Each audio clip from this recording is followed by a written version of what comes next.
Cibuľoviny ako hyacint, narcis či šafrany ako prvé zdobili naše príbytky najmä počas sviatkov jary. Ako však zachrániť odkvitnutý hyacint v kvetináči, keď sa chceme tešiť z jeho krásy aj na budúci rok? Odkvitnutý hyacint, tulipán alebo narcis v kvetináči, ktorý doteraz zdobil váš domov, určite nevyhadzujte.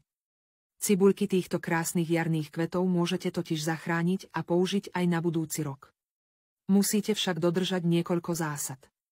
Aby rastlina zbytočne nestrácala vyživovaním odkvitnutých kvetov, treba ich odstrániť. Preto tesne po odkvitnutí kvety zrežte, ale listy rastline zatiaľ ponechajte. Najmä hyacint je na pestovanie nenáročný, preto mu netreba dopriať pravidelnú zálievku. Ak máte hyacint vonku, nemusíte zazimovanie riešiť, lebo je odolný voči mrazom. Ak ho však pestujete v kvetináči, vyžaduje trochu iné zaobchádzanie. Čas, kedy treba orezať listy, spoznáte podľa toho, že začnú žltnúť, odumierať a zaťahovať sa.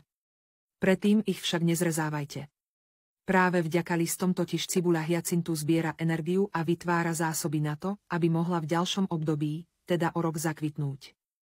Po celkovom odkvitnutí je potrebné dopriať cibuľkám oddych. A to tak, že ich vytiahnete zo zeme alebo z kvetináča. Cibuľky očistite a uskladnite ich buď v pilinách, rašeline, alebo v piesku. Debničku s cibuľkami uskladníte na suchom a tmavom mieste, ako je pivnica alebo nevykurovaná garáž, až do jesenných mesiacov.